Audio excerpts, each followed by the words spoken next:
Swastiastu, umat sedama dan para sahabat yang baik. Kali ini saya, Pandita Mpu Jaya Prema Ananda, mau urun rembuk soal Kitab Undang-Undang Hukum Pidana yang baru saja disahkan oleh Dewan Perwakilan Rakyat. Meski sudah disahkan, KUHP ini belum berlaku karena masih menunggu 3 tahun untuk diberlakukan. Tujuannya menurut versi pemerintah, penundaan 3 tahun ini untuk kepentingan sosialisasi. Tetapi bisa saja yang terjadi adalah perubahan karena desakan masyarakat yang begitu ramai setelah undang-undang ini disahkan. Apalagi dalam rentang waktu 3 tahun itu jatuhnya adalah akhir tahun 2025. Sementara pemerintah akan berganti karena ada pemilu di tahun 2024. Pemilu 2024 dilangsungkan secara serentak pada 14 Februari 2024 dan presiden terpilih dilantik di bulan Oktober tahun itu juga. Jadi undang-undang produk DPR dan pemerintah saat ini bisa jadi akan direvisi kembali oleh pemerintah dan DPR yang baru. Semua undang-undang tentu saja adalah produk politik.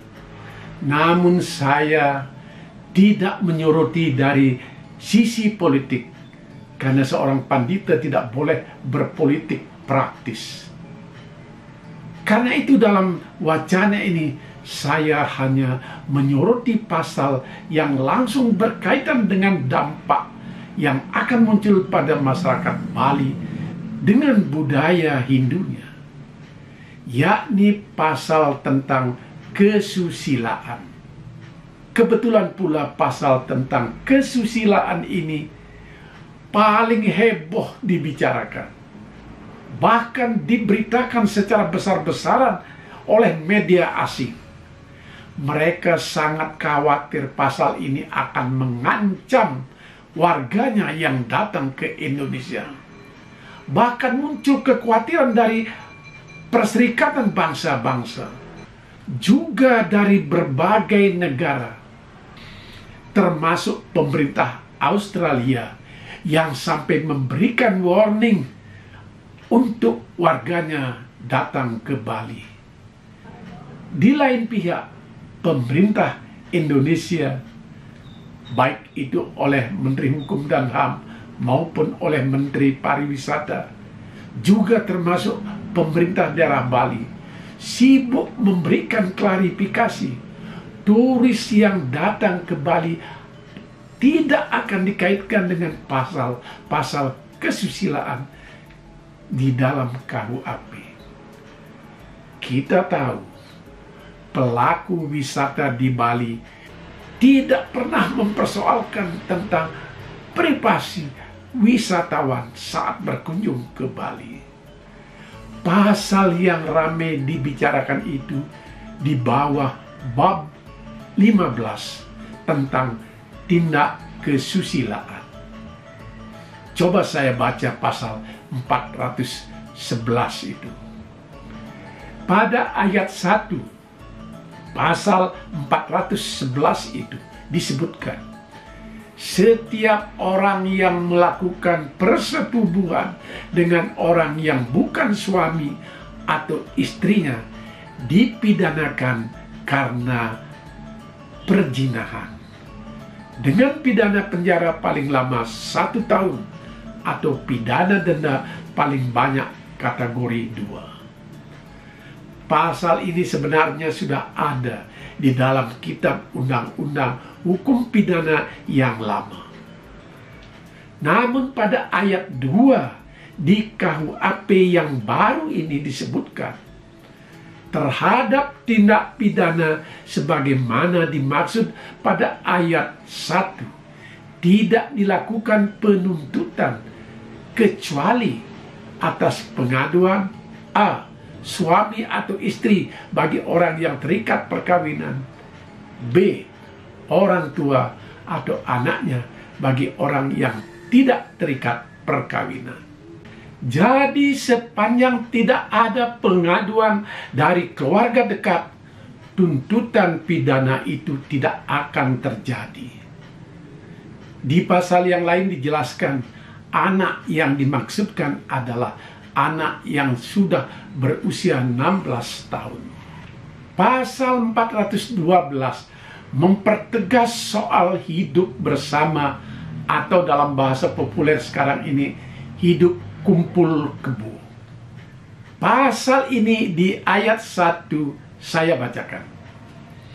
Setiap orang yang melakukan hidup bersama sebagai suami istri di luar perkawinan dipidana dengan pidana penjara paling lama 6 bulan atau pidana denda paling banyak kategori 2. Pada ayat 2 disebutkan, terhadap tindak pidana sebagaimana dimaksudkan pada ayat 1 tidak dilakukan penuntutan kecuali atas pengaduan A. Suami atau istri bagi orang yang terikat perkawinan, atau B. Orang tua atau anak bagi orang yang tidak terikat perkawinan. Jadi yang berhak menuntut itu sama saja dengan di pasal 411 soal persetubuhan, yaitu anak, istri, atau suami. Bagaimana memahami soal ini dari sisi agama dan budaya kita di Bali? Perjinahan. Kata zina ini sebenarnya istilah di agama yang lain. Atau kita sebut saja secara umum seks di luar nikah. Sesungguhnya menyalahi ajaran banyak agama, termasuk di agama kita Hindu.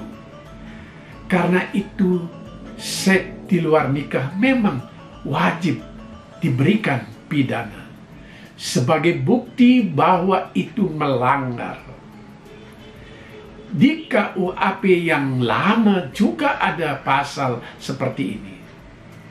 Itu sebabnya pasangan yang bukan suami istri sering dilarang memasuki hotel. Ini terjadi di beberapa kota yang ketat pengawasannya.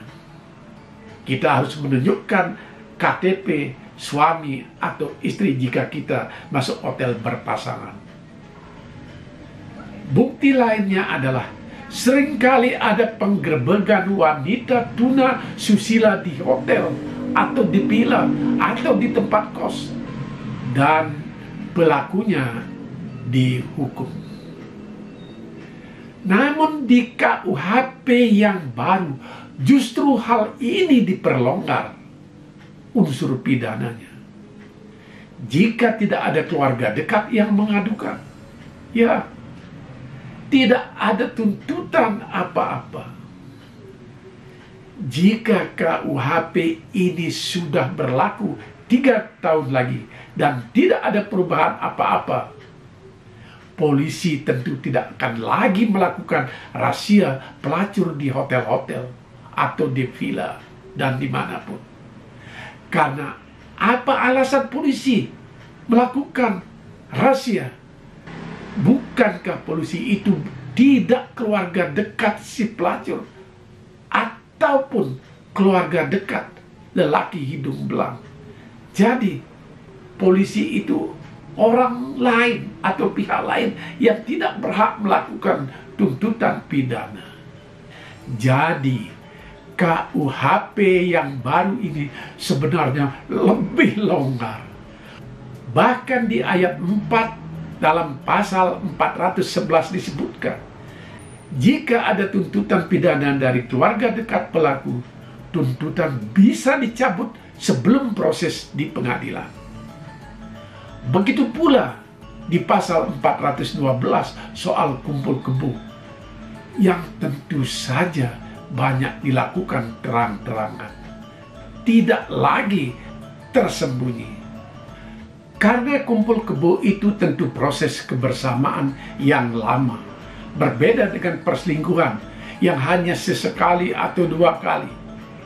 Sudah saya bacakan tadi pasal 412 yang mengatur soal hidup bersama tanpa nikah itu. Tidak ada masalah apa-apa. Kumpul kebo tidak ada masalah apa-apa. Jikalau tidak ada tuntutan dari keluarga dekatnya. Lalu apa yang dicebaskan oleh wisatawan yang datang ke Bali? Apalagi pengelola hotel tidak pernah menanyakan status perkawinan.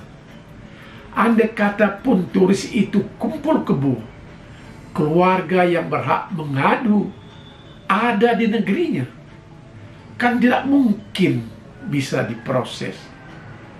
Jadi kekhawatiran turis akan menemui banyak masalah setelah KUHP berlaku sangat tidak masuk akal. Justru masalah KUHP dengan pelonggarannya yang tidak boleh diadukan oleh pihak lain yang bukan keluarga pelaku menjadi masalah dari sisi budaya dan agama. Di Bali ada hukum adat yang melarang keras kumpul kebo itu. Mereka seolah dipinggirkan dari adat. Di desa yang adatnya kuat, orang yang datang ke rumah mereka yang kumpul kebo tidak berani makan minum karena dianggap kotor secara rohani, disebut sebel. Jika pasangan kumpul kebo itu punya anak, dianggap anak yang lahir dari ibu pendosa. Disebut dalam bahasa Bali, pianak bebinyat. Secara adat ini hukuman yang berat.